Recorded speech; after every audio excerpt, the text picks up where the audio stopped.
நீங்கள் வைத்தியர்? நான் எம்எஸ். அது அப்போ எம்எஸ். நான் ஜிஎஸ் என்று கேள்விப்பட்டிருக்கேன். எம்எஸ் அது மெடிக்கல் சூப்பரிண்டென்ட். சரி சரி சரி.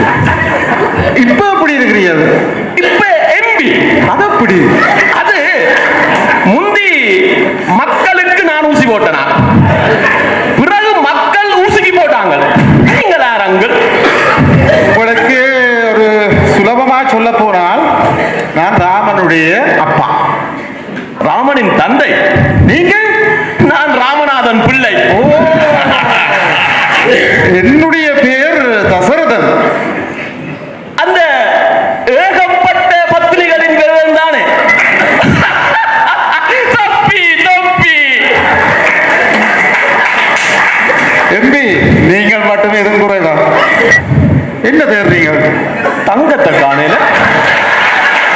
தம்பி, மகனே. ஹலோ மகனே. ஹலோ மகனே. இது கொஞ்சம் பிரச்சனையா போகுது. அன்றைக்கு தூக்கி எறிஞ்ச மாதிரி ஒரு கிழட்டு புள்ளைய தூக்கி எறிய போறேன். நீ எதுக்கும் பா, ஜாமீன் எடுக்க வேண்டி வரும் போல. மகனே,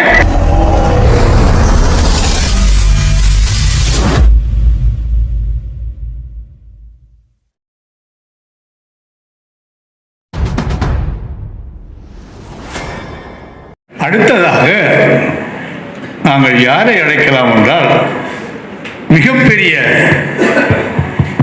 பெரும் பெரும் அரசர்கள் எல்லாம் காதிலே விடுகின்ற ஒரு அரசன் தசரதனை நாங்கள் அழைத்து, இந்த தசரதனுக்கு பொதுமக்கள் எப்படி கேள்வி கேட்கிறார்கள். அங்கு ஆண்டவர்களும் பாராண்டவர்களும் பாராள்பவர்களும் அன்று ஆரார் என்பதை நீங்கள் தீர்மானித்துக் கொள்ளுங்கள். பார் என்று ஆண்டவர் தசரதன் இன்று பாராளுகின்ற ஒருவரை சந்திக்கப் போகிறார். எனவே இங்கு முன்பு சந்தித்தவர்கள், அவருடைய பேர் எனக்கு தெரியாது, பாத்திரத்தின் பேர் தான் தெரியும். பொதுமகனும் எங்களுடைய லக்ஷ்மணன். அதே மாதிரி தசரதன், அவரை சந்திக்க வருகின்ற பொதுமகனை வருக வருக என நாங்கள் வருக வருக வருக வருக என வரவேற்கிறோம். வணக்கம் தமிழறிஞரே. பூவுலகத்துக்கு வந்தவுடன் உடல்நிலையும் சரியில்லை, மனநிலையும் சரியில்லை. பூவுலகத்திலே அப்படி என்ன இருக்கிறது என்று தெரியவில்லை. வந்த உடனேயே என்னுடைய உடல் இழைத்து விடுகிறது, மனமும் ஏதோ அங்கலாய்த்துக் கொண்டிருக்கிறது. அது எதிர்காலம் தொடர்பாக அங்கலாய்க்கிறதா அல்லது இந்த காலநிலை தான் அப்படி செய்கிறதா தெரியவில்லை. தமிழர்கள், இங்கே யாராவது ஒரு வைத்தியரை சந்திக்கலாமா? ஆம், நீங்கள் அழைத்தால் உடனே வருவார்கள். தசரதன் கூப்பிட்டால் ஒரு வழக்கறிஞர் உடனே வருவார்.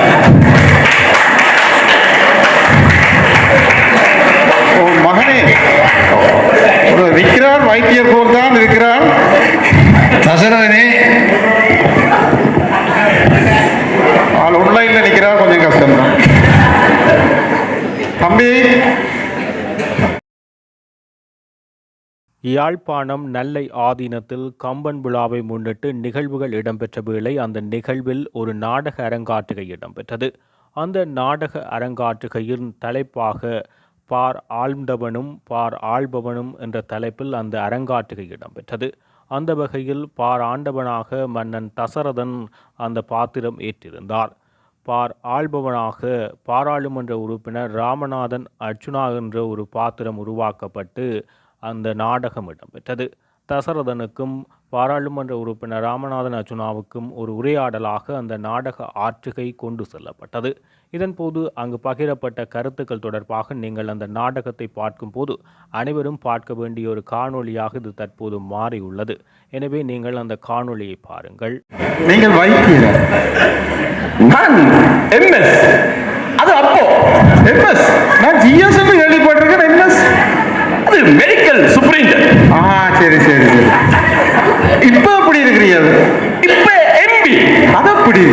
அது முந்தி மக்களுக்கு நான் ஊசி போட்டனா, பிறகு மக்கள் ஊசிக்கு போட்டாங்க. நான் எம்பி. அது சரி, நீங்கள் யாரங்கள்? உங்களுக்கு ஒரு சுலபமா சொல்ல போனால் நான் ராமனுடைய அப்பா. ராமனின் தந்தை நீங்கள்? நான் ராமநாதன் பிள்ளை. சரி சரி. ஆனால் உங்களுடைய பெயர்? சரி, நாங்கள் கொழும்புக்கார அரசியல்வாதிகளையே இங்க விட மாட்டோம். நீங்கள் மேலுலகத்தார், என்னத்துக்காண்டி இங்க வந்து நீங்கள்? யாழ்ப்பாணத்தில் என்னுடைய புத்திரனுடைய பேரினாலே தமிழ் அறிஞர்கள் தமிழ் வளர்க்கிறார்கள் என்ற செய்தி எனக்கு கிடைத்திருக்கிறது. அதனாலே அதை பார்த்து விட்டு வரலாம் என்று வந்தேன். அது சரி, நீங்கள் இங்கே இந்த பக்கம் கதையோட கதையா நேற்றைக்கு எந்த கதையையும் கதைச்சவங்களா? அது என்ன கதைன்னு பார்ப்போம் தான் நானும் வந்தேன். அறிஞர்களும் உங்களை பற்றி கதைக்கிற அளவில் இருக்கிறது பெருமையாக இருக்கு.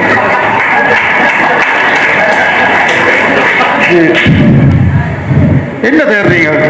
தங்கத்தை காணையில தம்பி, மகனே. ஹலோ மகனே, ஹலோ மகனே, இது கொஞ்சம் பிரச்சனையா போகுது. அன்றைக்கு தூக்கி எறிஞ்ச மாதிரி ஒரு கிழட்டு புள்ளைய தூக்கி எறிய போறேன். நீ எதுக்கும் பா, ஜாமீன் எடுக்க வேண்டி வரும் போல. மகனே, ஓமங்களோ தசரதன் தங்கவியவர், அவரை நீண்ட நேரம் நீங்கள் இப்படி எண்ணக்கூடாது. தங்கம் என்றால் பாதுகாப்பாக வைத்திருக்கணும். இந்த அளவு கூட்டத்துக்கு எப்படி தேடி எடுக்கப்படுது? தங்கம் என்றால் தங்கச்சி. தங்கச்சி, நல்லதொரு உவமை. கம்பனுக்கு தெரியாமல் போய்விட்டது. கம்பன் ராமனை கூட வாய்களோ மரகதமோ சொல்லவன தங்க கருப்பு தங்கம் என்று சொல்லாம விட்டுட்டான். அது சரி, நீங்கள் இங்க வந்திருக்கிறீர்கள், எங்களை இந்த விழாவை பார்க்க வந்து தான் சொல்லி இருக்கிறீர்கள். ஒரு விஷயத்துல நான் உங்களை பாராட்டுவேன். இந்த கண்ணாடி வாக்கைக்குள்ள இந்த தலையில வெள்ள முடி தெரிஞ்சோன பதவியை கொடுத்தியல் வாத்தியலோ, அதை நான் வரவேற்கிறேன். இங்க தெரியுமே, பாடையில போகும் மட்டும் பதவி வேணும். அதான் பிரச்சனைங்கிற இடத்துல. ஆனா தம்பி மகனே, அந்த நிலையை மாற்ற வேண்டும் என்றுதான் உங்களை தெரிவு செய்தது. ஆனா நீங்கள் அவைய திருப்பி மாத்துறீங்கள் போல கிடக்குது.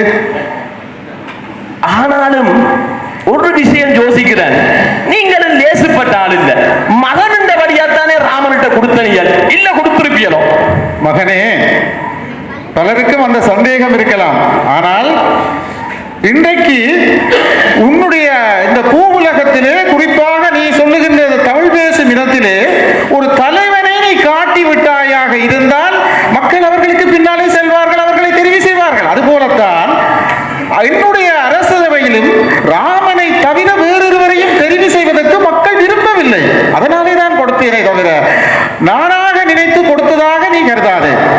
இப்பொழுது கூட பார், ஏதோ ஒரு ஏக்கத்தோடு மற்றவர்களாலே செய்ய முடியாததை நீ செய்வாய் என்கிற நம்பிக்கையில் தானே உன்னை தேர்ந்தெடுத்தார்கள். ஆனால் நீ என்ன செய்து கொண்டிருக்கிறாய்? அனைவராலும் செய்ய முடியாததை செய்து கொண்டிருக்கிறேன். உண்மை. என்ன மாதிரி யாரையும் செய்து காட்ட சொல்லுங்கள். நீ சொல்வது உண்மை. World famous. நீ மூவுலகத்தில் ரியால் ஏதோ காசு ரங்குது போல கிடக்கு. Western union. சரி சரி, நீங்க தொடர்ந்து. நீ மூவுலகத்திற்கும் பிரபலமானவனாகி விட்டாய் என்பது தெரியுமா மகனே? ஆனால் நான் மேலுலகத்தில் இருந்து பார்க்கிற பொழுது உன்னுடைய தாடியை காணவில்லை. இப்பொழுது மட்டும் எப்படி தாடி வந்திருக்கிறது? பாராளுமன்றம் பாதி நாள், நீதிமன்றம் மீதி நாள், என்னென்று இதெல்லாம் எடுக்க நேரம் கிடைக்குது. தாடியோட திரிகிறேன். மகனே, பாராளுமன்றம் போகிறாய் சரி, நீதிமன்றத்துக்கு ஏன் மகனே நீ சென்று கொண்டிருக்கிறாய்? இன்னும் ஒரு 5 நிமிடம் எங்கள் பேச்சு தொடர்ந்தால் நான் ஏன் போகிறேன் என்பது அனுபவ ரீதியாகவும் தெரிய வரலாம். ஆக நீ என்னை வைத்து ஒரு 21வது வழக்கு போட பிளான் பண்ணுகிறாய். அப்படி அடுத்த மாதம் 50வது வழக்குக்கு கேக் வெட்ட போறேன். வாங்கோ, ஒரு பீஸ் தரலாம். நல்ல காலம் அப்படி வசதி என்று கேட்காம விட்டுட்டார். தொப்பி தொப்பி எப்படி வசதி? வாங்கோ வாங்கோ. மகனே, இந்த கம்பன் அரங்கிலே உன்னுடன் நான் சிலவற்றை பேச விளைகிறேன்.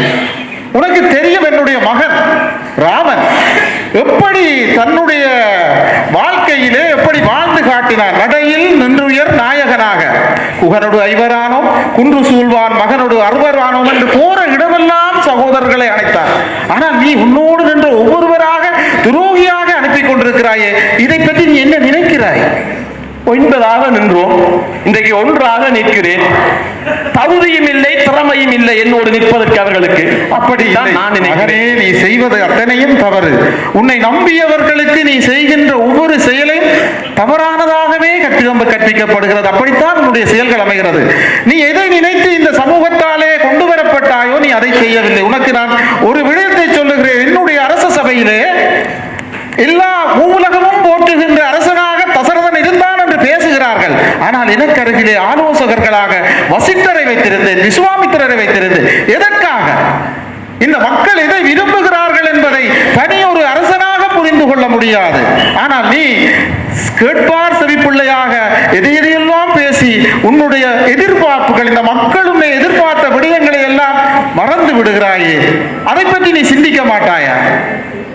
மூத்தோர் சொல் வார்த்தை அமிர்தம், மூத்தோர் சொல் வார்த்தை அமிர்தம் என்று சொல்லுவார்கள். நம்ம 22வது கேஸ் வரப்போகுது. எங்களுடைய இல்ல ஐயா வயசான நேரத்தில் தேவையில்லாம ஐயா கேஸ போட்டு ஹாஸ்பிட்டல் பிரச்சனை உண்டு. சரி சரி, நீங்கள் இப்ப இதுதான் சொல்றேன். நீங்கள் இந்த சமூகத்தினுடைய எதிர்பார்ப்புக்காக உங்களை கொண்டு வந்தார்கள். நீங்க சொன்னீர்களே, வயதானவர்கள் நரைத்து போனவர்கள் கூட தங்களுடைய கதிரைகளை விடுகிறார்கள் இல்லை என்று. அந்த ஏக்கம் இந்த மக்களிடம் இருந்தது. அதனாலே தான் உங்களிடம் இருக்கக்கூடிய ஆளுமை, துணிவு எல்லாவற்றையும் பார்த்து மிகப்பெரிய வரவேற்போடு உங்களை அழைத்தார்கள். ஆனால் நீங்கள் என்ன செய்கிறீர்கள் மகனே? எதை செய்கிறீர்கள்? நீங்கள் இதுவரைக்கும் யாருடைய சொல்லை கேட்டிருக்கிறீர்கள்? தங்கத்தை விட்டு சொல்லுங்கள். ஏதோ தவறு செய்கிறோமோ என்றுதான் தோன்றுகிறது. இருக்கா? அப்படி இருக்கா? அப்படி இருக்கா? மீண்டும் முருங்கை மரத்தில் இருக்கிறது. அப்படி இருக்கா? சற்று சிந்தித்து பாருங்கள். பாராளுமன்றத்தில் பேச வேண்டிய பல விடயங்கள் இருக்கிறது. ஆனால் அரைவாசி நாட்கள் உங்கள் சொந்த பிரச்சனையோடு முடிந்துவிட. அரைவாசி நாட்கள் பேச விடவில்லை விடவில்லை என்றே பேசிக் கொண்டிருக்கிறேன். இதை விட ராஜதந்திரம் இருக்க முடியுமா? இந்த ராஜதந்திரம் நேரத்தையும் நாங்கள் மனதிலே கொள்ள வேண்டும். பார்த்தீர்களா? தசரதன் இப்பொழுது கூட உங்களை பேச விடுகிறார்கள் என்று நீங்கள் பிரச்சனைப்படுவீர்கள். உண்மைதான். ஆனால் நிறைவாக சொல்லுகிறேன், நான் அந்த பூவுலகத்தினுடைய அத்தனை மக்கள் சார்பாக இங்கு வந்து பார்த்ததன் அடிப்படையிலே சொல்லுகிறேன். உங்களுடைய திறமை, அந்த மக்களுடைய எதிர்பார்ப்பு, இவற்றையெல்லாம் பூர்த்தி செய்ய வேண்டுமாக இருந்தால் நல்ல ஆலோசகர்களுடைய ஆலோசனையோடு இந்த சமூகத்துக்கான ஒரு வழிகாட்டியாக நீங்கள் இருக்க வேண்டும். அவர்கள் ஏமாந்து போய் மீண்டும் ஒரு துடிப்புள்ள ஒருவரை தெரிவு செய்வதற்கு தயங்குகின்ற நிலைக்கு நீங்கள் செல்லக்கூடாது என்பதுதான் இந்த பூவுலகத்தினாலும் போற்றப்படுகின்ற ஒரு வேந்தனாக என்னுடைய கவலையை உங்களிடம் பதிவு செய்கிறேன். சிந்திக்கிறேன்.